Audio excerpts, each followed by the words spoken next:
하나님만 바라보고 기도할 것이고 하나님의 말씀을 전하는 자도 하나님을 앞에 모시고 전합니다. 우리 하나님께서 주신 말씀 온전하게 전하게 하시며 듣는 자가 두렵든지 떨리든지 감사든지 기쁘든지 간에 하나님께서 우리에게 주시고자 하는 마음의 감동을 허락하여 주시고 어떠하든지 깨어 있어서 주님 오심을 준비하는 백성들 되게 하여 주시옵소서. 우리 주 예수 그리스도의 이름으로 기도하옵나이다. 아멘. 여러분 이 시간에 우리 뭐 하고 있죠? 예배하고 있죠. 누구한테 예배합니까? 하나님 앞에 예배하죠. 각기 나오게 된 사정은 다르고 형편은 다르고 마음의 심정은 다를지라도 중요한 것은 하나님 앞에 예배합니다. 이 시간에 여러분이 실패한다는 말은 하나님 앞에 예배하는 걸 실패하는 것입니다. 다른 것이 아닙니다. 하나님 앞에 예배하고 하나님 앞에 경배하는 것은 예수 믿는 신앙인의 최소한의 표현이고 기본이고 중심입니다. 예배를 똑바로 못 드리는 사람이 하나님을 기쁘시 할 수는 없습니다. 분명히 말씀드립니다. 그리고 하나님 앞에 거룩한 삶을 살지 아니하면 예배는 가증합니다. 성경에 그랬습니다. 왜 내가 기도를 안 들어주냐냐? 너희 삶이 가증하면 기도 안 들어준다고 그랬습니다. 율법을 지키지 아니하는 자는 가증하니. 하나님의 말씀대로입니다. 여러분 내 형편대로, 내 생각대로, 내 감정대로 절대 바꾸지 마세요. 바꿔봐야 이문 남는 게 하나도 없다니까요. 왜? 바꾼 나는 몇십 년 못 살고 죽어도 하나님의 말씀은 살아남아요. 아멘. 이 불변의 진리를 절대 바꿀 수가 없습니다. 그러므로 가장 죄로운 것은 하나님의 말씀을 바꾸려고 하거나 내 마음속에서 이렇게 저렇게 요리해서 어디 한 구석에 처박으려 생각하지 말고 나를 바꾸세요. 나를. 아멘. 주신 말씀대로. 아멘. 오늘 하나님의 말씀 여러분에게는 어떤 얘기는 낯선 말씀 될 것이고 어떤 얘기는 익숙하나 여전히 두려운 이야기가 될 것입니다. 그래서 여러분에게 미리 당부를 합니다. 결코 여러분의 생활에 유익을 주려는 말씀은 아니지만 영혼의 유익을 주려는 말씀입니다. 아멘. 자, 내일이면 이스라엘 건국 70주년이 됩니다. 그래서 오늘 이 말씀을 준비했습니다. 도대체 이스라엘이 뭔 상황인데 제가 8.15 광복주의를 기념하면서 설교한 적 한 번도 없죠. 그죠? 근데 왜 남의 나라 건국 70주년을 생각하냐? 이유가 있습니다. 여러분 성경에는요 우리에게 하나님의 뜻을 계시해 줄 때 어느 나라 어느 백성이든지 간에 확인할 수 있도록 한 백성 한 나라를 지목하여 눈여겨보라 그랬습니다. 만약에 각 나라의 형편을 하나님이 다 말씀해 주셔서 각 나라 형편대로 다 주목하여 보라 그랬으면 내가 우호적인 나라 같으면 쳐다보고 아니면 안 볼 것이고 또 우리나라 이야기하면 좋다고 볼 것이고 아니면 안 볼 것이고 각기 국가적인 형편에 따라 다를 수 있겠죠. 그런데 그 모든 것을 그냥 다 배제하고 한 나라만 집중하여 보라 그랬어요. 하나님이 한 나라를 통해서 이 땅을 향한 하나님의 뜻을 보여주신다고 그랬고 우리 하는 말로 하나님의 섭리의 계시를 보여준다고 그랬어요. 아멘. 그것이 이스라엘이고 예루살렘이라고 그랬습니다. 아멘. 그래서 이스라엘과 예루살렘을 보면 하나님께서 전 세계를 향하여 품은 뜻과 그 일을 어딘만큼 진행해 가고 계시는지 어떻게 하시는지를 다 볼 수 있습니다. 요즘에는 TV 방송이 있고 인터넷이 있고 휴대폰 카메라를 찍어가지고 다 전수해 주기 때문에 모를 수가 없습니다. 여러분 이 시대에 이스라엘은 평온합니까? 평온합니다. 평온은 전쟁 중은 아니잖아요. 그죠? 전체적으로 평온합니다. 본인들이 평온하다 그럽니다. 테러가 많던데요. 근데 본인들은 이 정도면 상당히 평온하다고 말합니다. 근데 조심해야죠. 성경에 평안하다 아니라다 할 그때 그랬거든요. 그런데 밖에서 보는 시각은 어쩌죠? 상당히 또 불안하죠. 왜 불안합니까? 시리아하고 이란 때문이죠. 그렇죠? 여러분 시리아하고 이란하고 이스라엘하고 전쟁하면 누가 이길까요? 이스라엘. 믿음이 좋으시네. 다 그런 사람들 어디서 나와요? 근데 최근 현대 들어서 중동에 연합군하고 전쟁에서 이스라엘 다 이겼죠. 왜 이게 가능할까요? 하나님이 함께 해주시죠. 바로 그겁니다. 성경대로입니다. 자 오늘 이스라엘 건국 70주년을 맞이해서 제가 오늘 여러분이 전할 말씀은 단순한 이스라엘 이야기가 아니고요. 이스라엘에 대해서 하나님이 예언하신 말씀을 들어보면 우리가 사는 이 때를 분별할 수 있고 주님 오실 날을 깨어 준비할 수 있는 그 준비가 되기 때문에 오늘 이스라엘에 관한 이야기를 전하려고 합니다. 그 중에서 이스라엘에 관한 이야기가 성경에 얼마나 많습니까? 그 중에 한 가지 주제입니다. 전쟁과 평화 이야기입니다. 평화와 전쟁 이야기입니다. 예전에 누가복음 설교할 때 예수님이 예루살렘에 들어오시면서 우셨어요. 예루살렘아 예루살렘아 오늘 네가 평화에 관한 소식을 알았더라며 하면서 우셨다고요. 그때 그 몸으로 이 평화와 전쟁에 관한 설교를 한 적이 있습니다. 그리고 그 외에도 종말에 관한 여러 가지 말씀드리면서 이야기를 했는데 그 이후에 새로 오신 분들도 계시고 이전에 들었더라도 다시 들면은 또 역시 새롭기 때문에 또 지금은 때가 다시 들어야 될 때가 되었기 때문에 다시 한번 전합니다. 전쟁과 평화 우리를 깨우는 경종의 말씀 될 것입니다. 성경에는 마지막 때 이스라엘과 관련하여 크게 3번의 전쟁을 예고하고 있습니다. 이 사실도 잘 모르셨죠? 무시하려는 게 아니고 그만큼 중요한데 우리가 관심 밖에 있는 이야기라는 얘기입니다. 3번의 전쟁을 말합니다. 제가 지금 말하는 전쟁은 국지전이 아닙니다. 몇 사람 전 이게 아니고 대형 전쟁으로 큰 참사가 일어나는 전쟁으로 3번을 얘기합니다. 다니엘 9장 27절은 우리가 보시면 한 이래 동안의 언약이라는 말이 나옵니다. 이게 이름하여 평화 언약입니다. 왜냐하면 이래 절반에 제사와 예물을 금지할 것이며 포악하여 가증한 것이 날개를 의지하여 설 것이며 그랬죠. 어디에 선다는 얘기인가요? 성전입니다. 예수님이 마태복음에 말씀한다. 좀 이따 다시 읽어보겠지만 거룩한 곳에 가증한 것이 선다. 다니엘이 말한 바 가증한 것이 선다 그랬습니다. 유대인이 이걸 허용하겠습니까? 허용할 수 없죠. 당장 전쟁입니다. 그런데 그 일을 하는 사람이 뭐라고 했길래 유대인이 성전을 내준다는 얘기입니까? 예, 평화의 이야기를 했기 때문입니다. 서로 싸울 일 없고 서로 용인하고 양보하고 그래서 평화롭게 사는데 중간에 깼다 그랬죠. 20절 중간에 보세요. 제사와 예물을 금지할 것이며 그럼 그 전에는 뭐가 됐다는 얘기잖아요. 제사와 예물이 드려졌다는 겁니다. 제사와 예물이 드려지려면 성전이 세워지고 번제단이 있어야 합니다. 지금 없지요. 예루살렘의 성전이 왜 못 세워집니까? 무슬림들 때문입니다. 전쟁이 아니면 세워질 수가 없습니다. 극단적 평화 조약이든지 전쟁으로 뺐든지 둘 중에 하나입니다. 그런데요, 언약을 맺었답니다. 그러면 평화 언약이라고 우리가 예견할 수 있습니다. 전쟁에서 점령한 게 아닙니다. 그래서 허용된 게 뭐냐면 제사와 예물이 허용이 된 겁니다. 그런데 중간에 어떻게 해요? 파괴했다는 얘기입니다. 이스라엘 사람들이나 무슬림들이나 절대 양보 못하는 게 예루살렘에 있는 성전살입니다. 이삭이 번제로 하나님 앞에 드려져야 했던 곳. 또 한쪽에서는 이스마엘 이야기가 거기에 있죠. 이스마엘이냐 이삭이냐 둘 다 거기가 성지입니다. 다른 거 다 양보해도 그건 양보 못합니다. 이스라엘이 얼마나 부자입니까? 이스라엘 사람들이 뭐라 하는지 아십니까? 우리가 갖고 있는 돈 다 줄게. 다 줄 테니까 이삭만 내놔. 이슬람 교인들 내줄까요? 안 줘요. 거꾸로 말합니다. 우리 돈 다 줄게. 너희 좀 제발 물러가라. 자기 뭐하고도 못 바꿉니다. 그게 바로 성전살입니다. 자, 그런데 여기에 제사와 예물이 드려진다는 것은 그래서 극단적일 수밖에 없다는 겁니다. 극단적 평화조약이 체결되든지 아니면은 한쪽이 죽든지 둘 중에 하나입니다. 그런데 이런 일이 가능하다는 말은 우리는 평화조약이라고밖에 볼 수 있는 거예요. 언약을 맺었다 그랬고 후에 파괴한다 그러죠. 파괴한다는 말은 어느 한편 세력이 없어진 게 아니라 세력이 남아있고 이 세력이 한쪽 세력을 지배하고 군사 정복을 하니까 파괴가 되는 것입니다. 힘으로 누르니까.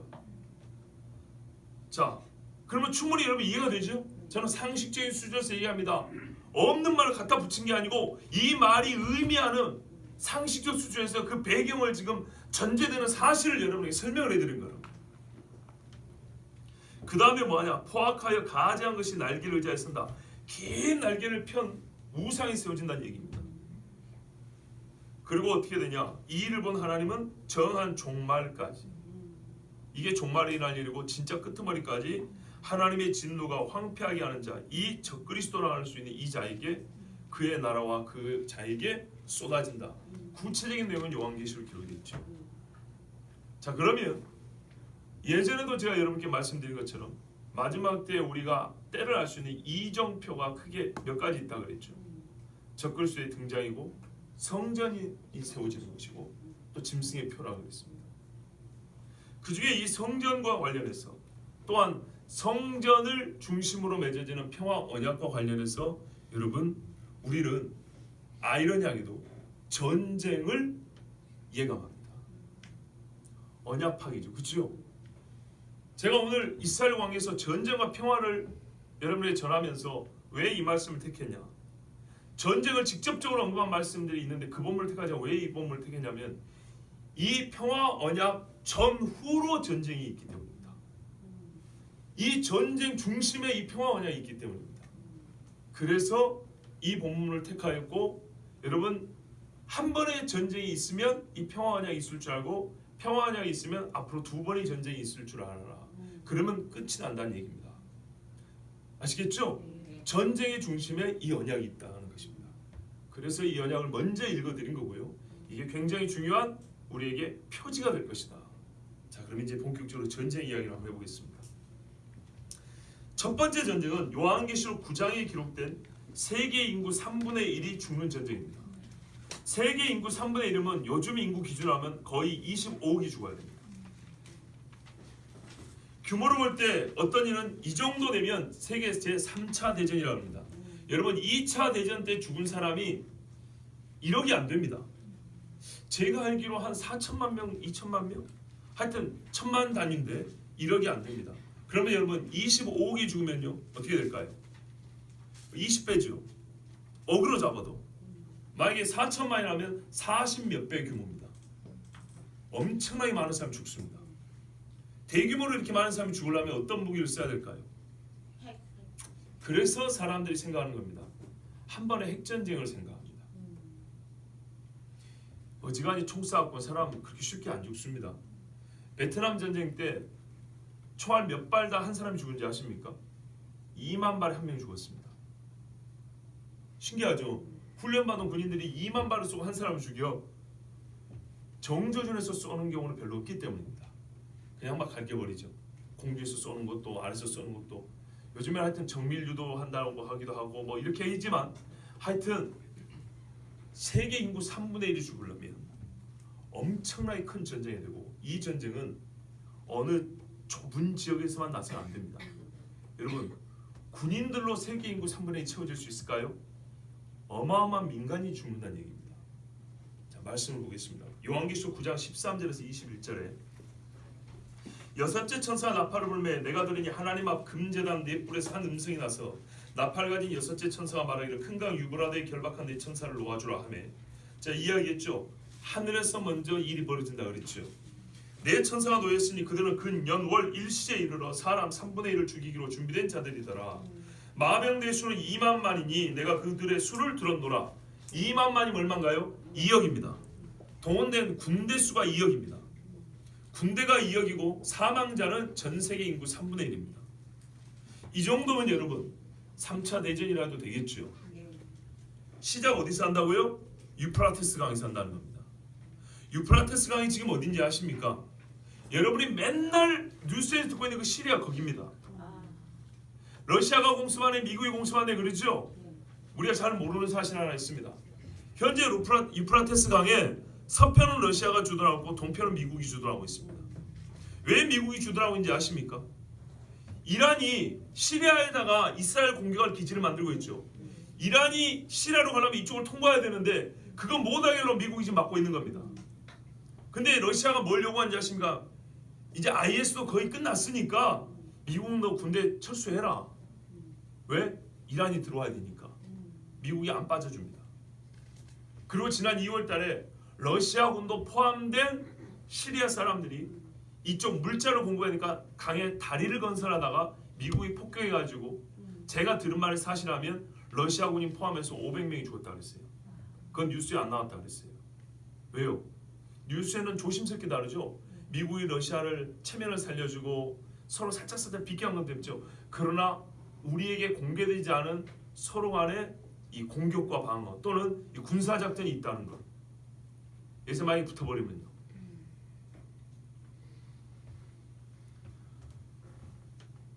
유프라테스 강은 성경이 말씀한 큰 전쟁의 시발점이 되는 장소입니다. 2만만인데 이 같은 환상 가운데 그 말들과 그 위에 탄 자들을 보니 불빛과 자줏빛과 유황빛 호심경이 있고 또 말들의 머리는 사자머리 같고 그 입에서는 불과 연기와 유황이 나오더라. 이 세 재앙과 자기들의 입에서 나오는 불과 연기와 유황으로 말미암아 사람 3분의 1을 죽임을 당하니라. 이 말들의 힘은 입과 꼬리에 있으니 꼬리는 뱀 같고 또 꼬리에 머리가 있어 이것으로 해야 하더라. 자, 요한이 본 것은 당대 사람들이 이해할 수 있는 수준에서 본 겁니다. 옛날 말씀드렸지만 옛날 사람들 탱크가 뭔지 모르고 전투기도 모르고 미사일도 모릅니다. 근데 이 표현을 보세요. 참 뭘 닮았죠? 머리에 힘이 있고 꼬리에 힘이 있는데 꼬리가 뱀꼬리처럼 쫙 나는데, 그죠? 뭐 닮은 것 같죠? 이 재앙에 죽지 않고 남은 사람들은 손으로 행한 일을 회개하지 아니하고 하나님이 왜 이 재앙을 주냐? 심판이면서 동시에 회개하라 그러다. 오히려 여러 귀신과 또는 보거나 듣거나 다니거나 하지 못하는 금은동과 목석이 우상이 절하고 또 그 살인과 복술과 음행과 도둑질을 회개하지 아니하더라. 지금 이 죄들이 얼마나 만연했는지요. 말할 수 없을 정도, 입에 담을 수 없을 정도. 자, 이 전쟁을 보면 군대 수로는 2억이고 사망자는 전체 3분의 1이고 일어나는 지역은 유프라테스 강이라고 말하고 있습니다. 유프라테스 강에서부터 시작하나 3분의 1이 죽으려면 전쟁이 확전된다는 얘기입니다. 유프라테스 주변에 있는 나라 인구 다 모아가 3분의 1이 안 나옵니다. 생각을 해보세요. 터키 몇 명입니까? 이란이 몇 명입니까? 이집트, 요르단, 바레인, 시리아, 이스라엘, 이라크 다 모아보세요. 몇 명이나 되는가? 여기 있는 인구들 다 죽어도 10분의 1도 안 됩니다. 7억도 안 된다고요. 세계 인구 7억도 안 돼요. 그죠? 인구를 잘 모르셔가지고 그 중에 인구가 많은 이란이 한 8천만 됩니다. 그러니까 이 나라를 다 모아봐야 세계 인구 10분의 1도 안 되는데 어떻게 3분의 1이 죽어요? 그런데 여기서 이 사람이 다 죽은 것도 아니에요. 왜? 거기서 또 전쟁 나거든요. 하나님도 이스라엘을 지켜줍니다. 그러므로 여기서 시작되지만은 참가하는 전쟁 당사국이 누굴까요? 소위 메이저급 국가들입니다. 군사 강국들입니다. 2억의 군대를 어떻게 동원합니까? 그러면 2억의 군대가 거기다 집결하는 것도 아니고 전쟁이 거기서 시작한다는 거예요. 시작되고 시작되고 동원되는 전 세계적인 군대 수는 2억. 이참에 여러 군데서 전쟁이 터진다는 얘기입니다. 생각을 해보세요. 우리만 하더라도 생각을 해보세요. 만약에 미국이 다른 지역에서 전 국력을 다 쏟아부어야 될 전쟁을 수행하고 있다면 대한민국을 지켜줄 여력이 있을까요?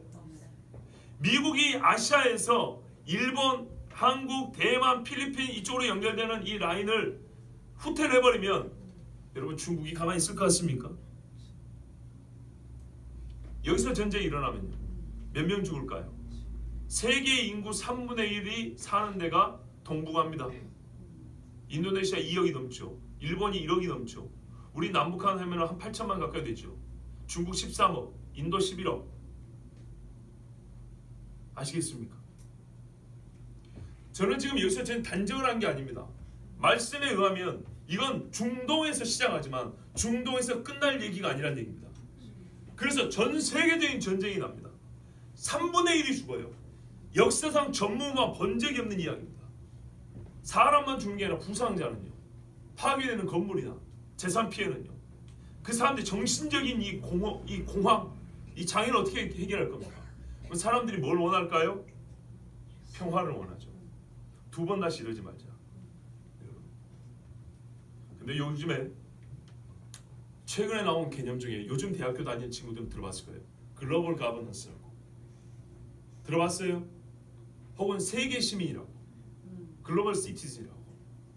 요즘에 나온 사회학 책이나 정치학 책에는 이게 아주 흔하게 나옵니다. 세계 시민 만들기. 교육용 책으로 엄청나게 많이 나옵니다.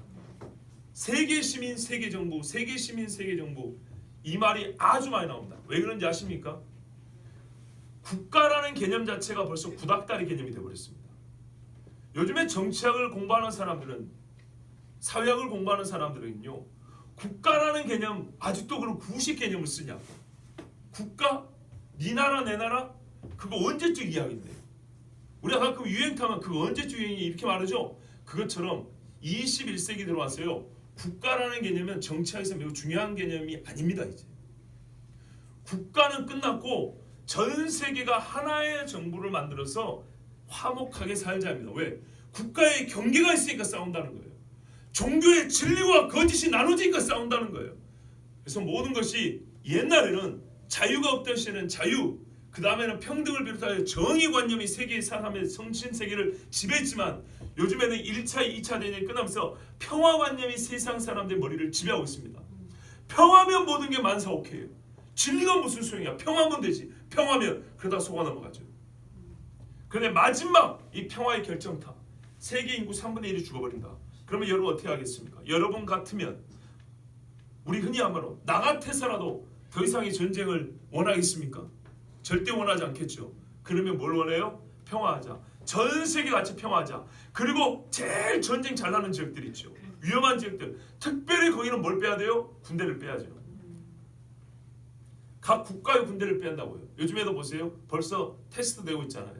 분쟁 지역에 어느 군대가 출동합니까? 유엔군이 출동합니다. 유엔군은 소속이 유엔이지 그 나라 정부가 아닙니다. 최근에 우리나라도 급박할 때 이런 이야기 들어봤을 겁니다. 유엔군 독자 전쟁 수행 가능하다. 들어보셨죠? 못 들어보셨어요?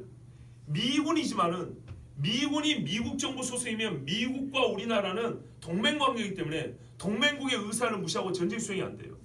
그런데 미국 군인이지만은 미국 소속이 아니라 동시에 유엔군 소속이란 말이에요. 유엔군 소속으로 전쟁을 수행할 수 있다. 이런 얘기 못 들어보셨어요? 광고만 보지 마시고 홈쇼핑만 보지 마시고 여러분 정말 시대를 좀 읽으세요. 우리가 쓰는 용어와 개념이 변천하고 달라지고 있다고요. 사람들 머릿속에서 이게 점점 학습도 되면서 이게 변화되고 있다는 걸 좀 아셔야 됩니다. 아까도 말씀드렸지만 현재 유프라테스 강가에는 러시아군과 미국군이 사실상 대치하고 있습니다. 두 나라 중에 한 나라도 총을 땡겨버리면 세계 인구 3분의 1은 1도 아닙니다. 러시아와 미국이 갖고 있는 핵무기가 전 세계 핵무기의 90%가 넘습니다. 아시겠습니까? 그래서 최근에 그 다리 건설 때문에 미국이 폭격해가지고 러시아군 수백 명 죽었다는 이야기 조심한다고 서로 공개 안 하는 것이지만 실제로 그런 일들이 벌어지고 있고 앞으로도 벌어집니다. 그리고 과연 이 전쟁에서 우리나라는 무관할까요? 한국은 평안할까요? 참 어려운 이야기라고 봅니다. 남북도 문제지만은 그때까지 남북이 어떻게 통일될지 어떻게 될지 알 수 없지만은 남북을 우리 한국을 둘러싼 나라들 세계 4대 열강이 둘러싸고 있죠. 이거를 전체적으로 볼 때 이 큰 전쟁에서 이 열강들이 관여하지 않을 수는 없을 것입니다. 그들이 관여한다면 당연히 우리나라도 영향을 미치게 됩니다. 이 아시아도 얼마나 무서운 지금 이 형국을 위해서 달려오고 있는지 모릅니다. 자, 두 번째 전쟁입니다. 요한계시록 16장에 보면 우리가 아는 아마겟돈 전쟁입니다. 하르 무깃도 산지에서 시작되는 거기서 대규모 전쟁이 일어난다는 겁니다. 근데 역시 시작은 유프라테스 강입니다. 16장 12절부터 21절까지가 빠르게 읽어드리겠습니다. 또 여섯째 천사가 그 대접을 큰 강 유브라데에 쏟음에 강물이 말라서 동반소는 왕들의 길이 예배되었더라. 이건 어떻게 된 거냐면요. 적그리스도가 이미 통치하고 있는데 여기에 마음에 안 들어서 자기들끼리 싸우는 거예요. 아시겠죠? 적그리스도 세계 통치에 반기를 드는 무리들이 있는데 유프라테스 강이 말라요. 강이 말라서 군대를 이끌고 그 마른 강으로 이렇게 오는 이야기예요. 실제로 이 강줄기에 많은 댐이 건설됐다는 이야기 들으셨죠? 그건 옛날부터 나온 이야기입니다. 또 내가 보면 개구리 같은 새 더러운 영이 이 더러운 영이 전쟁을 시작합니다. 용의 입과 짐승의 입과 거짓 선자의 입에서 나오니 그들은 귀신의 영이라. 자세히 말씀 못드리기 좀 아쉽긴 하지만 하여튼 이 악한 영으로 말미암아 시작되는 거라고 아셔야 됩니다. 가룟 유다에 마귀가 들어와서 예수님 팔려는 생각을 집어넣은 것처럼 이적을 행하여 온 천하 왕들에게 가서 하나님과 전능하신 이의 큰 날에 있을 전쟁을 위하여 그들을 모으더라. 하나님 말씀에 전쟁을 위하여 마병을 예비한다고 그랬죠. 보라 내가 도둑같이 오리니 이때 주님 오시는 거예요. 누구든지 깨어 자기 옷을 지켜 벌거벗고 다니지 아니하며 세마포 이야기 복음서부터 많이 나오죠. 자기의 부끄러움을 보이지 아니하는 자는 복이 있도다. 이 말씀이 이 전쟁 지금 중간에 기록이 되어 있어요. 그 이유는 바로 이 전쟁이 끝날의 전쟁이기 때문입니다. 새 영이 히브리어로 아마겟돈이라 하는 곳으로 왕들을 모으더라. 일곱째 천사 그 대접을 공주의 소돔에 큰 음성이 성전에서 보좌로부터 나서 이르되 되었다 하시니 번개와 음성들과 우레소리가 있고 또 큰 지진이 있어 얼마나 큰지 사람이 땅에 있어 온 이래로 이같이 큰 지진이 없었더라. 큰 성이 세 갈래로 갈라지고 만국의 성들도 무너지니 큰 성 바벨론이 하나님 앞에 기억하신 바 되어 그의 맹렬한 진노의 포도주잔을 받으며 각 섬도 없어지고 산악도 한데 없더라. 또 무게가 한 달란트나 되는 큰 우박이 하늘로부터 사람들에게 내리매 사람들이 그 우박의 재앙 때문에 하나님을 비방하니 그 재앙이 심히 크미더라. 이런 식으로 해서 이 군대가 소멸해요. 그 세계의 열방에 하나님을 대지하는 자들이 벌을 받아요. 요즘 말로 하면 천재지변인데 우리 주님이 오시기 직전에 일어나는 이런 여러 환란, 그러니까 하나님이 내리시는 벌로 적그리스도가 그리스도를 핍박하는 환란이 아니라 하나님이 불신자와 악인들에 내리는 그 벌로 이 전쟁을 일으킨 자들과 세계 죄인들은 하나님 앞에 죽임을 당합니다. 이 모든 전쟁은 정치 역학이나 군사적 계산에서 시작되는 것이 아니라 영적인 차원에서 시작된다는 것 꼭 기억하셔야 됩니다. 이 전쟁의 결과는 요한계시록 19장에 기록이 되어 있습니다. 중간 17장 18장에는 아까 기록된 큰 성 바벨론의 멸망만 특별히 기록하고 있고요.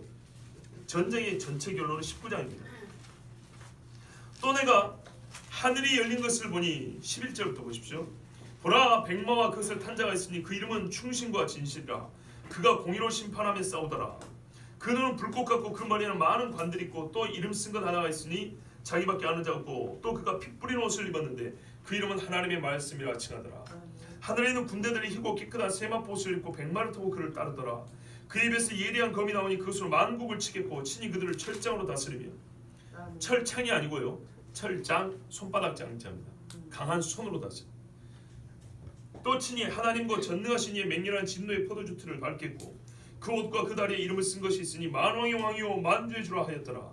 또 내가 보니 한 천사가 태양 안에 서서 공중에 나는 모든 새를 향하여 큰 음소리로 외쳐 이르되 와서 하나님의 큰 잔치에 모여 왕들의 살과 장군들의 살과 장사들의 살과 말들과 그것을 탄 자들의 살과 자유인들이나 종들이나 작은 자나 큰 자나 모든 자의 살을 먹으라 하더라. 또 내가 보니 그 짐승과 땅의 임금들과 그들의 군대들이 모여 그 말 탄 자와 그의 군대와 더불어 전쟁을 일으키다가 이 아마겟돈에 모인 놈들이 예수님하고 전쟁을 일으킨다. 짐승이 잡히고 그 앞에서 표적을 행하던 거짓 선자도 함께 잡혔으니 이는 짐승의 표를 받고 그의 우상에 경배하던 자들을 표적으로 미혹하던 자라. 이 무슨 말이냐면 정치인으로서는 적그리스도가 있지만 거짓 선자가 종교를 모은다는 얘기입니다. 여러분 수요일날도 말씀드렸지만 사람의 정신을 사로잡지 못하면 군사적 정복은 아무 쓸데가 없다고 그랬습니다. 잠시 후면 다시 돌아간다고요. 중국 역사를 말씀드렸죠. 옛날에 몽골과 만주족이 중국 전체를 통치해도 중화 사상을 못 이겨서 전부 다 물러나고 말았습니다. 좀 더 깊게 말하면 신앙을 통제하지 못하면 믿음을 통제하지 못하면 절대로 그 사람을 전체를 통제하지 못합니다. 그래서 세계는 종교 통합으로 가는 겁니다. 정치가 통합돼봐야 쓸데가 없습니다. 여러분 평화협정 맺어봐야 이스라엘하고 팔레스타인하고 이란하고 잘 지낼 것 같습니까? 천만의 말씀이죠. 자, 그의 우상에 경배하던 자들을 표적으로 미혹하던 자라. 이 둘이 산채로 유황불 붙는 못에 던져지고 그 아버지는 말탄 자의 입으로부터 나오는 검의 죽음에 모든 새가 그들의 살로 배불리더라. 제가 이전에 이 예루살렘과 이스라엘에 관한 말씀을 좀 자세히 말씀드렸는데 오늘은 전쟁에 관한 전체 계율을 보기 때문에 세밀하게는 말씀 못 드립니다. 자, 이게 세 번째 전쟁입니다. 제가 순서는 두 번째 말을 했지만 이게 마지막 전쟁이기 때문에 세 번째 전쟁입니다. 적그리스도와 거짓 선지자가 사로잡혀 불못에 던져지고 그들의 나라는 부패됩니다. 다니엘서에 나온 것처럼 신상에 사람의 손으로 뜨지 않는 돌이 나와서 머리는 동이요 가슴은 은이요 허벅지는 동이요 이 밑에는 쇠와 흙으로 된 신상이 있는데 네 제국이라고 그랬습니다. 네 제국이 동시에 서지는 못하죠. 순차적으로 서지만 같은 영적 계보를 잇고 있기 때문에 한 나라로 본다고 그랬습니다. 이스라엘을 대지하고 하나님을 대적한 나라로 대를 이어서 같은 영적인 궤도 안에 있는 나라. 그러나 이 마지막을 하나님이 돌로 칠 때 전체가 무너진다고 그랬습니다. 마귀가 세우고자 했던 나라, 이스라엘을 대적한 나라가 그때 마지막에 완전히 무너집니다. 이게 바로 그 완전히 무너뜨린 전쟁입니다. 사람의 손으로 뜨지 아니한 돌, 그리고 이 신상은 무너져 없어지고 이 돌은 더욱 많아져 온 천지에 가득하게 달아 그래 돼 있어요. 예수님의 통치를 말씀하고 있습니다. 자, 그러면 여러분 나머지 한 전쟁은 어디 있을까요? 그 전에 한 가지 되죠. 짐승의 표를 받은 사람도 다 어떻게 해요? 죽임을 당한다. 꼭 기억하십시오. 자, 나머지 한 전쟁, 두 번째 전쟁이 어디 있을까요? 제가 첫 번째, 세 번째 얘기했어요. 가운데 전쟁은 어디 있을까요? 그리고 이 전쟁들이 이스라엘과 예루살렘과 무슨 관계가 있나요? 지금 뭐 유프라테스 이스라엘 위에 있는 강인 건 알겠는데 지금 시리아에 있지 그게 이스라엘에 있나요? 적어도 이 전쟁이 이스라엘을 향해서 공격하는 전쟁이 되겠죠. 이제 에스겔서에 보면 곡이 일으키는 전쟁 38절 39절 나오는데요. 자, 무슨 관계가 있는가? 이스라엘과 관계가 있는가? 또 나머지 한 전쟁은 어디 있는가? 이 문제를 풀어볼게요. 자, 나머지 한 전쟁은 이 처음과 끄트머리 사이에 가운데 있습니다. 이 전쟁이 말하자면 이스라엘이 유일하게 패하는 전쟁입니다. 앞 전쟁, 뒷 전쟁은 이스라엘이 이깁니다. 첫 번째는 하나님이 기조로 이기고 두 번째는 예수님의 오심으로 결국에는 이기게 됩니다.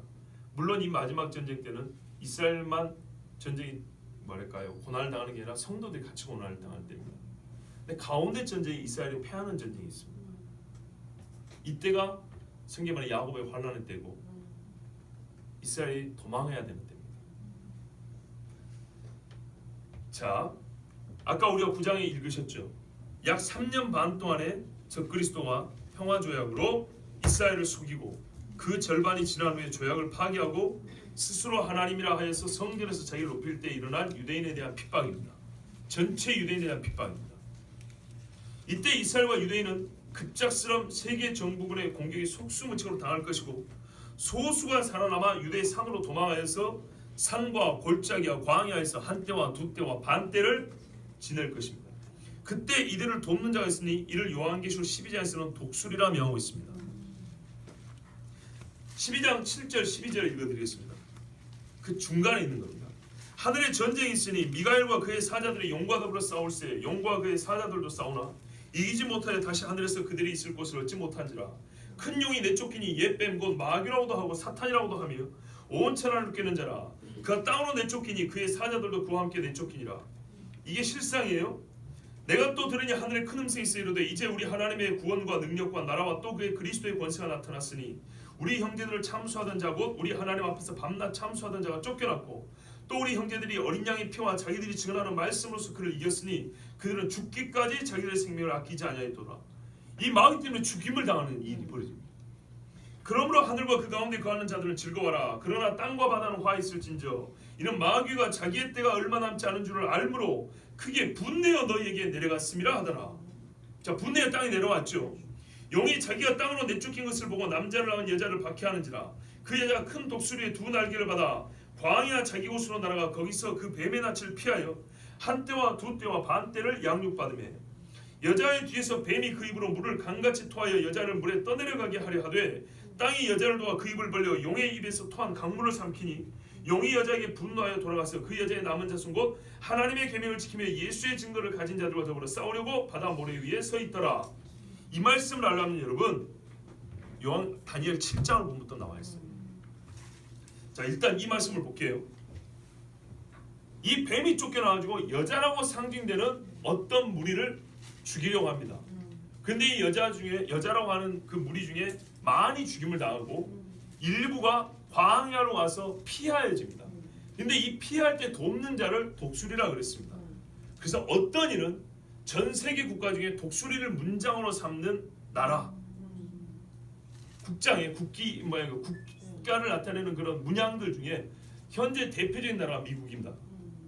그래서 미국이 아까 앞에 있는 첫 번째 세계 대전으로 말미암아 약간 쇠약해지긴 하나 이스라엘의 남은 자를 도울 정도의 국력은 여전히 유지하여 이들을 보호하는 것 아닌가라는 추측을 합니다. 이거는 추측입니다. 뭔지는 정확히 모르지만 하여튼 하나님이 독수리로 상징되는 어떤 일을 통하여서 유대의 남은 자들을 보호해 줍니다. 그러니까 이들을 더 이상 치지 못할 때 이 적그리스도는 어쩌냐면 좋다 그러면 이 여자의 남은 후손 누구요? 예수의 증거를 가진 이들 성도들을 죽이려고 바다 모래 위에 섰다 그랬습니다. 그때 요한계시록 13장에 보면은 짐승의 표가 나오고 성도들이 죽임을 당하고 목뱀을 당하고 깨진다 그랬어요. 이 적그리스도 세력에 못 이긴다 그랬어요. 자, 이런 우리가 말하면 이게 대환란이란 말이에요. 이 대환란이 언제 시작됐냐 하면 아까 9장 27절 있잖아요. 한 일의 절반에 절반이니까 3년 반이죠. 그래서 한 때와 두 때와 반 때로 이렇게 표현합니다. 성경에.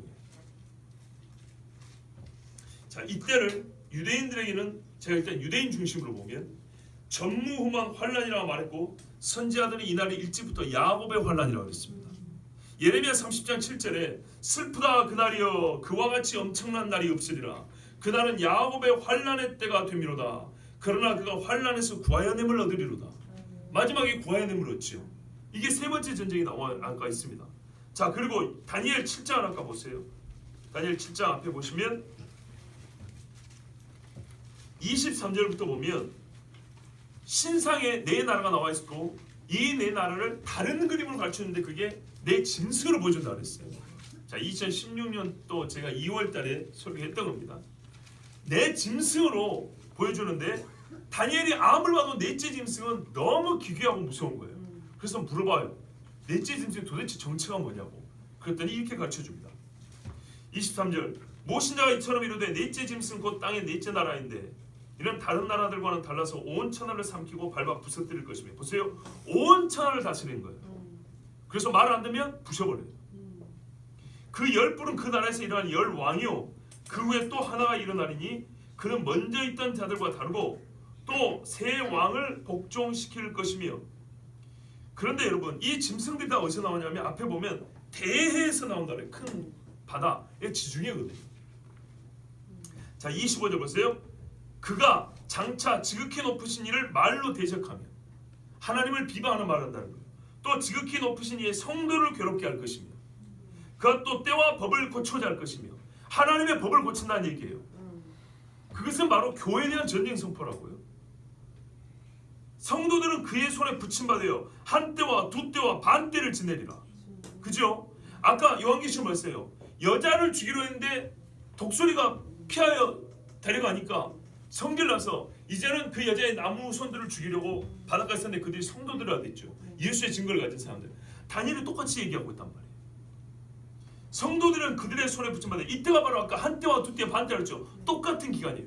이게 바로 소위 7년 대환란이 아니고 7년은 한 일의 언약이고 그 언약의 중간이 언약이 파악이 될 때가 본격적인 환란이란 말이죠. 그때 1차적으로 유대인이 핍박을 받고 그 후에 남아있는 이 땅에 있는 그리스도인들이 이 여자의 남은 후손들이 핍박을 당한단 말이에요. 끝까지 예수 믿는 믿음을 지킨 자들이 구원을 받는다고 한 말씀이 바로 그때의 일이에요. 그러나 26절 보세요. 심판이 시작되면 그는 권세를 빼앗기고 완전히 멸망할 것이요 나라와 권세와 온천한 나라들의 위세가 지극히 높으신 이의 거룩한 백성에게 붙임받으리니 이게 이 백성들에게 그의 나라는 영원한 나라이라 모든 권세 있는 자들이 다 그를 섬기며 복종하리라. 그 말이 이에 그친지라 나 다니엘은 중심이 범민하였으며 내 얼굴빛이 변하였으나 내가 이 일을 마음에 간직하였느니라. 너무 무서웠던 거예요. 정말로. 자,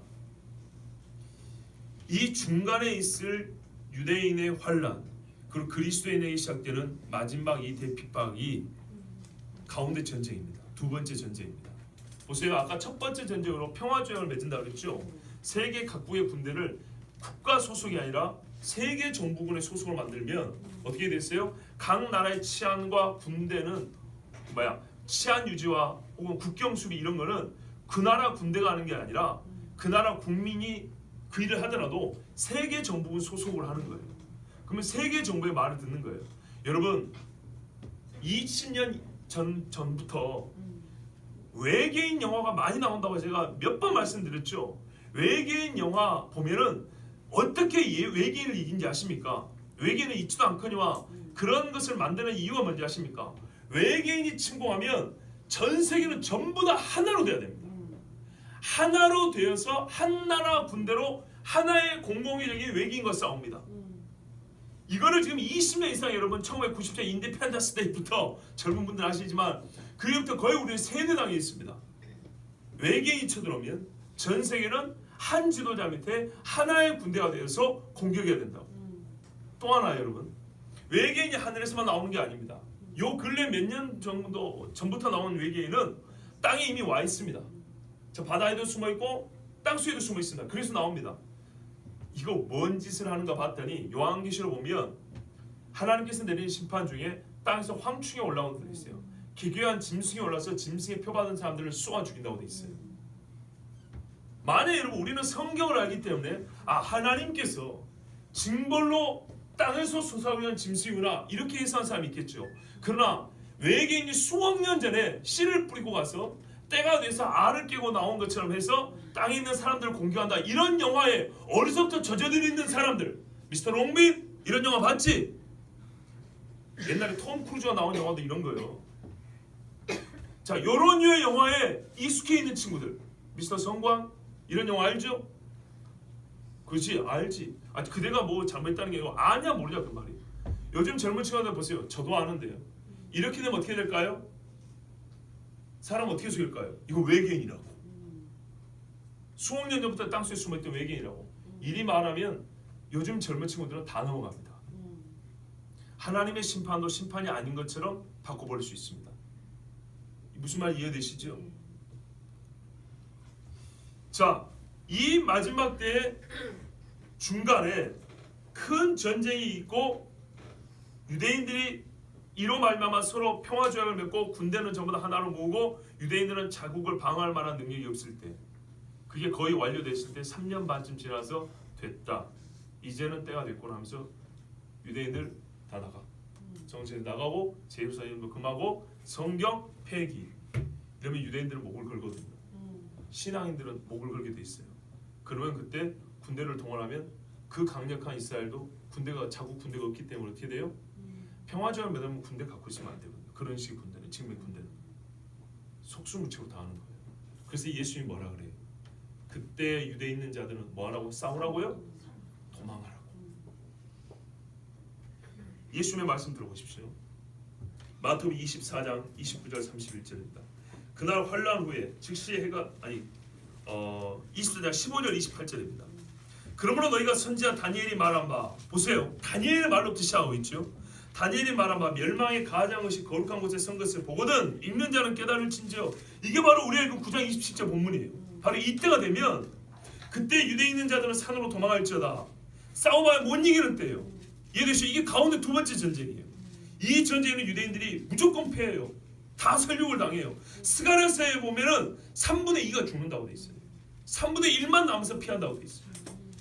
스가랴서는 이 세 전쟁을 순서대로 잘 정리해서 가르쳐줍니다. 오늘 시간이 없어서 다 안 봅니다. 스가랴서는. 자, 보세요. 계속 17절에 지붕 위에 있는 자는 집 안에 있는 물건을 가지러 내려가지 말며 밭에 있는 자는 겉옷을 가지고 뒤로 돌이키지 말지어다. 얼마나 급한지 아시겠죠? 순식간에 일어난 일이에요. 그날에는 아이벤 자들과 정복 있는 자들이 화가 있으리로다. 도망갈 수가 있어야죠. 너희가 도망하는 일이 겨울에나 안식일에 되지 않도록 기도하라. 이는 그때 큰 환란이 있겠습니다. 창세로부터 지금까지 이런 환란이 없었고 후에도 없으리라. 그래서 이거를 대환란이라는데 이게 어디서부터 시작돼요? 유대 땅에서. 그날들을 감하지 않으면 모든 육체가 구원을 얻지 못할 것이라. 이렇게 무서운 날이에요. 그러나 택하신 자들을 위하여 그날들을 감하시리라. 그때 사람이 너에게 말하되, 이때는 어떻게 해요? 이제는 진짜 그리스도가 막 찾아지겠죠. 회개도 막 저절로 나오겠죠. 그때 마귀는 이 신천지 개념을 하면은 거짓 주술을 시작하는 거예요. 내가 그리스도라 하면서 그리스도를 만나기를 갈급한 사람들 막 끌어다 땡겨서 다 거둬가는 거예요. 미혹해 간다고요. 얼마나 미혹하기 좋은 때입니까? 사람들이 막 죽어가는데. 이때 보라 내가 어떻게 해요? 거짓 그리스도들과 거짓 선지자들이 일어나 큰 표적과 기사를 보여 할 수만 있으면 택하신 자들도 미혹하리라. 보라 내가 너에게 미리 말하였노라. 그러면 사람들이 너에게 말하되 보라 그리스도가 광야에 있다 해도 나가지 말고 보라 골방에 있다 해도 믿지 말라. 번개가 동편에서 나서 서편까지 번쩍같이 인자의 임함도 그러하리라. 죽음이 있는 곳에는 독수리들이 모일 것이니라. 아멘. 이때가 되면 사람들이 예수 믿는 사람들과 유대인들도 막 회개하고 이제 돌아오는 때란 말이에요. 스가랴서에 보면. 그렇기 때문에 이제 그리스도라고 말만 하면 미끼를 물듯이 뭐라 하죠? 낚싯밥 있죠. 이거 물고 고기들만 달려든 것처럼 그리스도 얘기만 하면 너무 급하니까 막 주님 오셨어요 이런다고요. 그때 조심하라는 얘기예요. 인자는 그렇게 골방으로 온다거나 광야에 온다 이런 게 아니라 전 세계 사람들이 한꺼번에 볼 수 있도록 하늘 구름 타고 온다고 분명히 그랬는데 너무나 급하면 사람들이 이렇게 속아 넘어간다는 거예요. 속지 말라는 얘기 있어요. 자, 예수님께서 이때에 선지자 다니엘이 말한 바가 바로 이날 다니엘 9장 이야기라고 그랬고요. 이때 대환란은 시작됩니다. 그리고 맨 마지막 이 환란이 끝날 때쯤 3년 반이 끝날 때쯤 되면 스스로 자멸하는 전쟁을 일으키는데 그게 아마겟돈 전쟁입니다. 짐승의 틀을 잡고서 왜 아프라테스가 할까요? 왜냐하면 세계를 지배하려면 예루살렘을 지배해야 되기 때문입니다. 세계의 중심이고 평화의 상징은 예루살렘. 예루살렘 말 자체가 평화의 성이잖아요. 예루살렘을 평화롭게 통치할 수 있는 사람은 세계를 지배할 수 있습니다. 요즘에도 봐보세요. 노벨 평화상 누가요? 옛날에 클린턴이가 받을 뻔해도 못 받았죠. 그때 팔레스타인 수반하고 이스라엘 수장하고 모아가지고 평화 조약을 하려고 하는데 못했거든요. 그거 있으면 노벨 평화상 받는 거예요. 그 정도로 평화를 상징하는 곳이 예루살렘입니다. 자, 이때 사람들은 여기서 마지막 전쟁을 일으켰는데요. 왜요? 예루살렘에서 적그리스도가 통치하기 때문에 이에게 복종하지 않는 악한 영들끼리 이제 서로 시기하고 미워하고 싸우고, 물론 하나님께서 이들을 죽게 하려고 더러운 개구리 같은 새 영을 보내서 전쟁을 일으킨다 그랬죠. 자, 이렇게 해서 마지막 전쟁이 일어나는데 그 전쟁 끝부분에 아까 요한계시록 읽을 때 어떻게 했어요? 주님이 오셔서 그들을 치는데 그들이 이제 주님이 오시니까 예수님을 향해서 공격을 한다 그랬죠. 그러나 예수님이 그들을 완전히 멸한다 그랬죠. 예, 이게 이제 마지막 전쟁입니다. 그때 일을 우리 주님은 마태복음 24장 29절 31절에 이렇게 말합니다. 아까 읽은 말씀 뒤에입니다. 그날 환란 후에, 이 환란 후에 즉시 해가 어두워지며 달이 빛을 내지 아니하며 별들이 하늘에서 떨어지며 하늘의 권능들이 흔들리리라. 그때 인자의 징조가 하늘에서 보이겠고 그때 땅의 모든 족속들이 통곡하며 그들이 인자가 구름을 타고 능력과 큰 영광으로 오는 것을 보리라. 예수님이 이렇게 와요. 이때에 이런 식으로 와요. 와서 뭐 하시냐? 그가 큰 나팔소리와 함께 천사들을 보내리니 그들이 그의 택하신 자들을 하늘 이 끝에서 저 끝까지 사방에서 모으리라. 이때 모으신다고요. 그럼 요한 마태복음에는 신자를 모으는 일이 기록되어 있고 예수님이 신자만 모으냐? 요한계시록에는 대저하는 자들은 싸워 멸한다고요. 이 두 가지 일을 하신다고 말입니다. 아시겠죠? 이래서 세 번의 전쟁입니다. 자, 그래서 우리 주님은 이 날들을 알고 깨어 기도하며 준비하게 하시려고 이어지는 비유를 주셨습니다. 이런 날들이 있을 것이니까 우리가 어찌해야 되냐? 깨어 있으라 그랬죠. 깨어 있기 위하여서 우리에게 주신 비유들이 25장의 비유들입니다. 무화나무 비유 24장 후반부에, 노아의 때 이야기, 맷돌 가는 두 여인의 이야기, 도둑이 올 때를 준비한 집주인 이야기, 충성되고 지혜로운 종의 이야기를 24장에 압축해서 아주 빠른 속도로 말씀해 주셨죠. 다 왜요? 그날 그때 준비하라는 얘기예요. 한 가지 주제예요. 한 가지 주제. 25장에 가면 매우 또 길게 말씀하죠. 뭐예요?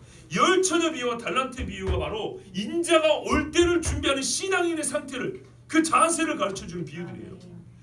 너무너무 중요하기 때문에 예수님이 계속 연결해서 설교해 주신 거예요. 가르쳐 준 거예요. 그리고 맨 마지막에 인자 와서 심판할 때 오른편과 왼편으로 갈릴 사람들의 정체에 대해서 가르쳤잖아요. 정말 쉼없이 가르쳐 주셨어요. 누가 오른편이냐 왼편이냐? 앞에 열처녀 비유 보면 알아요. 불과 기름 준비한 사람, 등불과 기름 준비한 게 오른쪽에 있는 사람이에요. 그렇죠? 누가 왼편에 있냐? 주여 주여 하지만은 전혀 이웃들 돌아보지도 아니하고 불법을 행한 자들이 이쪽에 있는 사람들이에요. 마지막 최후의 상태, 갈라진다 그랬죠. 분명히 그랬죠. 갈라지는 한데 갈라질 때 너희가 이쪽에 서지 말고 오른편에 서는 자가 되게 하려고, 이런 환란이 있을 때 미혹되지 않냐고, 배도하지 않냐고 신앙을 지키기 위해서 그때 있을 사건을 말씀해 준 다음에 이 일들을 준비하도록 여러 가지 비유로, 왜? 이건 나중에 있을 일이기 때문에 지금 현실을 체험할 수는 없잖아요. 비유로 얼마나 여러분 집중해서 쉼없이 그냥 막 연결해서 가르쳐주잖아요. 근데 이걸 못 알아먹어요? 왜 이 말씀을 주셨는데 전혀 모르겠어요. 감을 못 잡고 이거는 어디까지가 상징이고 비유이고, 에스겔도 그렇게 말하더이다. 우리 주님이 에스겔 통해서 훗날에 이런 일이 있으리라. 너희가 환난을 당하리라. 너희가 바벨론에 끌려가리라. 하나님께서 다시 회복하리라. 이스라엘을 회개하라. 그러면서 막 상징적인 비유 막 여러 가지 이야기를 하니까는 사람들이 하는 말이, 저는 늘 비유로 말하는 사람이니까 귀담아 들을 필요 없어. 에스겔이 속이 상한 거예요. 하나님 내가 아무리 외쳐도 저들은 나보고 이렇게 말합니다. 에스겔의 말은 다 다 비유라고 실제가 아니고 그냥 얘기일 뿐이라고 이렇게 말을 들으니 제가 도대체 더 이상 얘기할 필요가 뭐 있겠습니까? 그래도 주님이 가서 외치라고 그럽니다. 요즘에 학교에서 가르치는 신학교에서 가르치는 게 뭐예요? 실제 현실로서 말씀 안 가르칩니다. 다 상징 비유래요. 그게 진리입니까? 그리고 우리 좀 오래된 분들은 아시죠? 비유와 상징은 어떤 실체가 없이 주어지는 게 아니라 어떤 실체를 빗대서 얘기하는 겁니다. 대신 표현하는 겁니다. 그 실체는 반드시 있습니다. 사랑을 하트로 표현하지만 사랑이 없는 게 아니고 있는 것입니다. 그죠? 눈물로 한강을 이뤘다. 눈물의 양의 많음을 비유한 것이지만 눈물을 직접 흘렸기 때문에 눈물 흘린 실체가 있기 때문에 그런 비유도 나오는 겁니다. 지옥불은 소금으로 치는 것 같다. 불이 없는데 소금을 치면 뭐합니까? 불이 있는데 그 화력이 사람들을 어떻게 고통스럽게 하는가를 묘사한 겁니다. 직접 보여주지는 못하니까. 그것은 화력을 전제한 겁니다. 자 여러분, 이런데도 사람들은 우리 주님이 오신다는 말씀, 그때 있을 일에 대해 귀담아 듣지 않습니다. 제발 여러분 들으십시오. 우리 주님 말하면 내가 너에게 미리 말하노라 그랬어요. 그러면 전 세계를 쏘이고 평화협정을 맺고 또 그것을 파괴하여 대전쟁을 일으키는 장군이 누구냐? 성경은 적그리스도라고 말합니다. 불법의 사람, 데살로니가후서에 보면. 그리고 그의 나라를 다니엘서는 네 번째 나라, 네 번째 짐승이라고 말합니다. 이거를 일반 용어로 바꾸면 세계 정부, 세계 제국이라고 말합니다. 아까 우리가 읽은 다니엘 7장 15절에서 28절을 다시 한번 꼭 읽어보시고요. 요한계시록과 관계하여 여러분 기억하시기 바랍니다. 아까도 말했지만 지금은 전 세계는 국가라는 개념이 사라지고 있습니다. 그래서 하나된 국경 없는 세계를 추구합니다. 이름하여 이게 세계화입니다. 90년대 들어서 1990년대 들어 세계화라는 말이 많이 쓰였고요. 우리나라에서 그 말이 아주 이렇게 말할까요? 보편적으로 쓰이게 된 것은 제 기억으로는 93년 엑스포. 그때 그 사회를 봤던 아나운서들, 방송 아나운서들이 되게 거기 사회 보고 막 했거든요. 그럴 때 이제는 뭐 전 세계가 세계화된 거죠. 지구촌 세계화라는 말을 많이 썼습니다. 그게 인터넷 연결이 돼가지고 서로 뭐랄까요, 교류가 빨라지고 수월해졌다는 말만 하는 게 아닙니다. 그 자체 그대로 이제는 국경이라는 게 거의 유명무실하는 겁니다. 인터넷 연결이 돼버렸는데. 그리고 몇 달 전에 말씀했죠. 이제는 뇌와 뇌를 연결해버린다고요. 사물 인터넷 시대 얘기했죠. 그렇기 때문에 지금은 정치학에서도 국가라는 개념은 구식 개념으로 여기고 이제는 국가 이후에 세계 모든 이 사람께 세계인들을 통합할 수 있는 개념을 만드는 이게 바로 세계 정부, 세계 시민이라는 개념입니다. 이것을 가르칩니다. 최근에 우리 홍성준 전사님이 작년인가 재작년에 학교에서 수업을 들었는데 미국에서 가장 최근에 학위를 받아온 교수가 강의를 했어요. 근데 그 교수가 자기 자랑이겠죠. 내가 지금 이제 최근에 학위를 받았기 때문에 가장 최신 학문을 여러분이 소개해 주는데 자부심을 가지고 이 내용이 바로 그 내용이에요. 뭔 내용요? 세계신.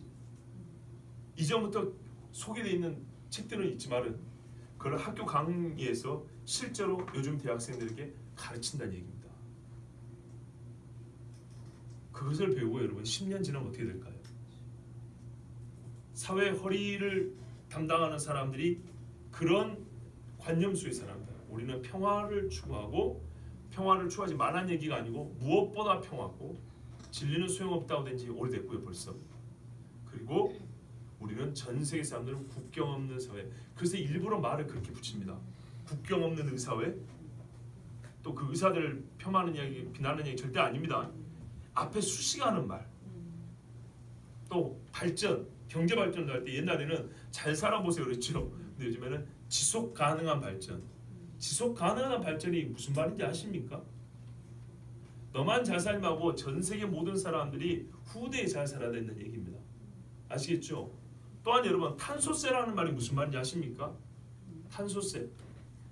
탄소를 많이 배출하는 나라는 세금을 내라는 얘기죠. 근데 나라가 이미 공업화되어 있고 또 산업화되어 있고 발전되어 있으면 탄소를 많이 배출할 수밖에 없잖아요. 그러면은 후진국한테 탄소 배출할 권한을 돈 주고 사라는 얘기입니다. 잘 들어보세요. 파리 기후협약이라는 게 이런 겁니다. 왜 이런 얘기까지 하냐? 여러분 좀 기후 그러니까 우리가 막 이 기후를 망쳐놓은 것처럼 꼭 그렇게 보지 마시고요. 그 이면의 수목을 보세요. 제가 종교세 이야기했잖아요. 2년 전에 미국에서 종교세 교회 세금 내라는 의미가 아니라고요. 종교적 발언에 사회적 발언을 하지 말라고. 사회 정부가 동생 얘기하면 교회는 그런 이야기 하지 말라고. 무슨 말 아시죠? 너 교회 안에서만 지지고 볶든지 뭘 하든지 세상에 관계된 얘기 하지 말라고. 그거 얘기하면 세무감사 들어간다고. 그게 종교세라고 했잖아요. 탄소세는 이런 겁니다. 탄소를 많이 배출한 나라가 탄소를 적게 배출한 나라에게 이 나라는 줄이기 어려운 한계가 있으니까 탄소를 배출할 권한을 분량만큼 양만큼 돈을 주고 사라는 얘기입니다. 그럼 부의 재분배가 이루어진다는 얘기입니다. 가난한 나라 돈 주고 사니까 이 나라는 뭐 파는 것이 아니라 예를 들어서 각 나라마다 탄소 할당량이 있어요. 한국 1000, 예를 들어서 온두라스 100 이러면 우리가 1000인데 대한민국에서 1500을 배출하는 거예요. 아무리 줄여도 500이 안 되는 거예요. 그럼 어떻게 500만큼 이 가난한 나라들 있죠.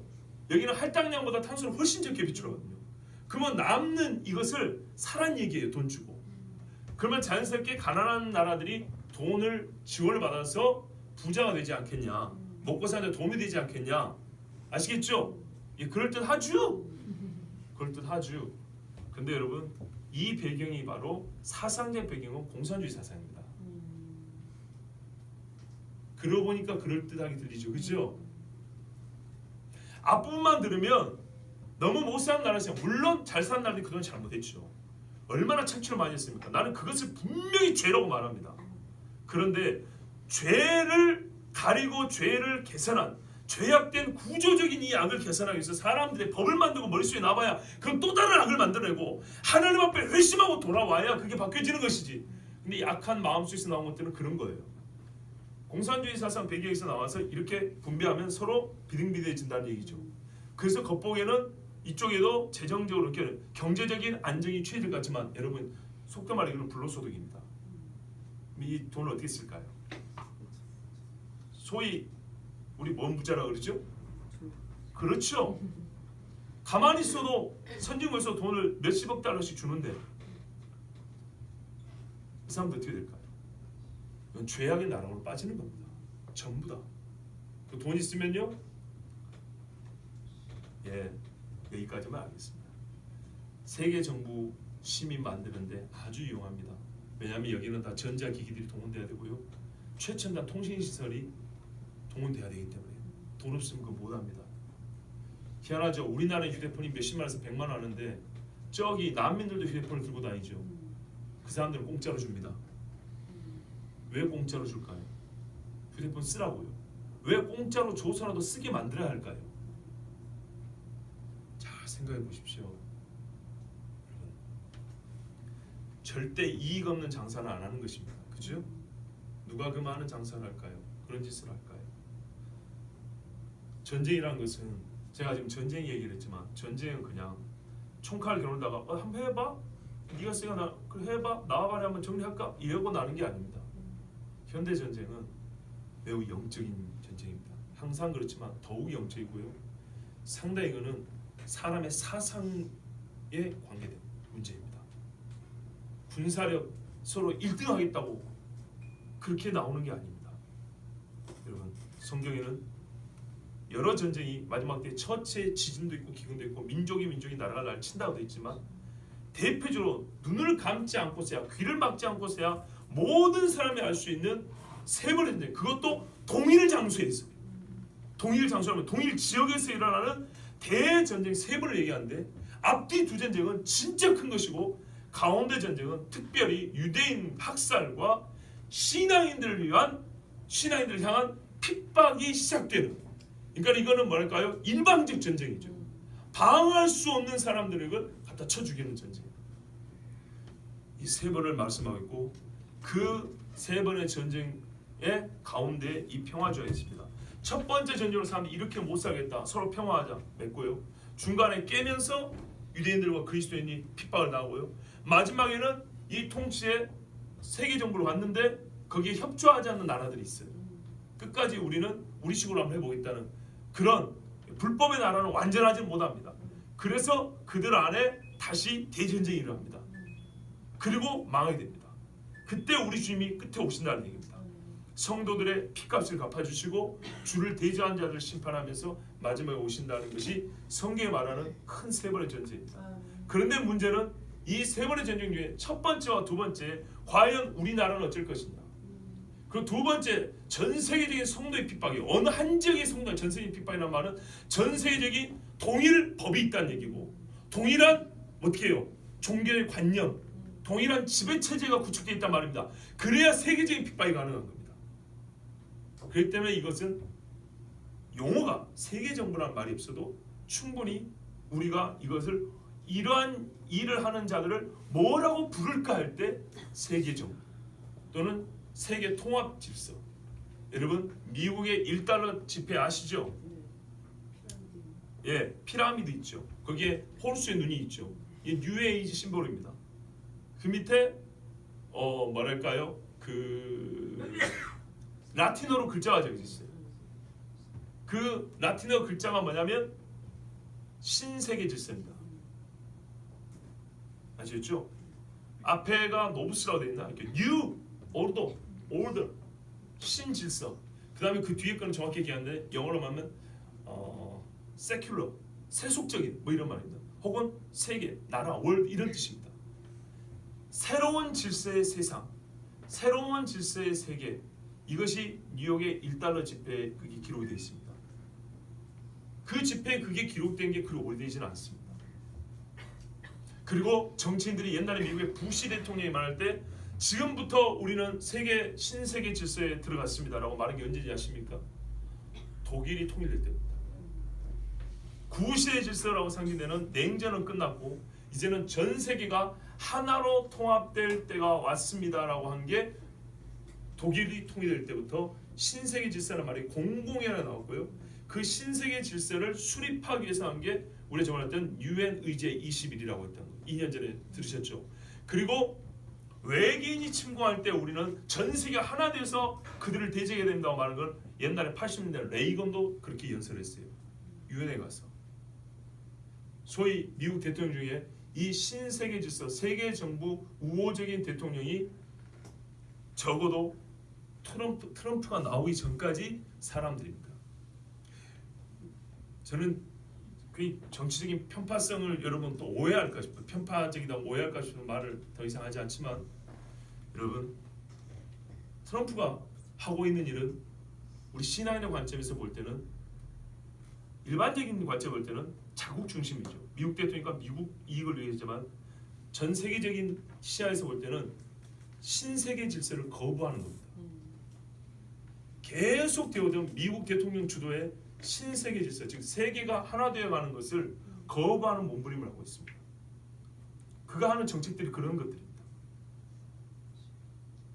그래서 데살로니가후서 2장에 보면 불법의 사람이 나오는데 지금은 그것을 막는 자가 있어 이런 말이 있습니다.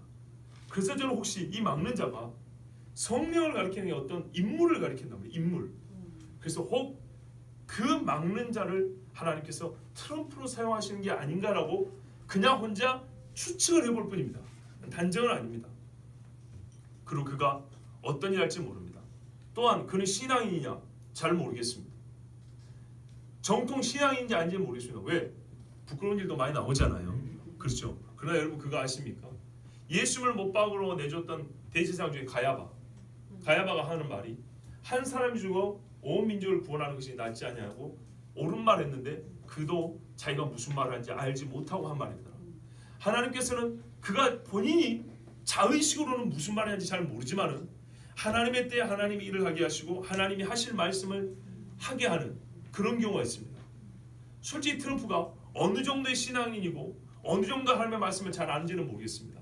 그러나 그가 지금 하고 있는 것은 상당히 성경적인 일들을 하고 있다는 겁니다. 대표적으로 예루살렘을 이스라엘의 수도로 인정한 겁니다. 그것도 역사적인 순간입니다. 그래서 이스라엘 네타냐후 총리가 미국 가서 트럼프에게 해준 말이 있습니다. 당신은 현대판 고레스 왕이다. 고레스 아시죠? 이스라엘 백성들이 너희 고국으로 돌아가라. 성전을 지어라. 이 왕이 페르시아의 고레스 왕이었습니다. 그래서 이렇게 말해준 겁니다. 저도 들은 이야기인데요. 이스라엘 독립을 가능하게 했던 벨푸어 선언을 했던 그 벨푸어 경인가 그 사람하고 또 코레스 왕 같은 사람, 이 위대한 이스라엘의 건국의 아버지라고 할 수 있는 이 위대한 사람들, 이스라엘 독립을 도왔던 사람들, 지금은 트럼프 당신이 그 일을 하고 있습니다라고 네타냐후가 아주 고마워했다는데요. 적어도 그 고마운 말을 듣고 그게 무슨 뜻인지는 알아먹을 정도의 사람, 그 신앙은 잘 모르겠고 그 정도의 인물로 보입니다. 여러분, 저는 지금 오늘 상당히 정치적이고 군사적인 이야기를 했습니다. 이거는 군사평론가, 정치평론가를 여러분 드린 말씀이 아니고 성경이 말씀을 하는데, 성경은 반드시 우리가 말하는 정치 분야에서, 군사 분야에서 큰 일들이 벌어질 것이라고, 그것이 주님 오실 때 징조로서 우리에게 보여질 거라고 미리 말씀하고 있기 때문에 저는 그 말씀을 드린 겁니다. 때로는 주로는 윤리적인 얘기하잖아요. 에비에미도 없는 세상이라고. 제가 근다고 윤리학 강의하는 도덕 선생님과 그게 아니라 성경이 윤리적 분야에서, 윤리적 측면에서 우리에게 주신 교훈이 있기 때문에 그때는 윤리적 성격의 이야기를 하는 거예요. 그렇죠? 오늘은 정치 군사적인 측면에서 주님 오실 때를 여러분 분별하여 알아야 되고, 성경이 이 말씀 주신 것은 그냥 알고만 있으라는 게 아닙니다. 항상 우리 주님이 하신 말씀 있죠. 깨어 있으라. 깨어 있음의 첫 번째는 기도하라는 것이고요. 그리고 너희는 불법을 따르지 말고 하나님의 말씀에 순종하여 의를 행하라.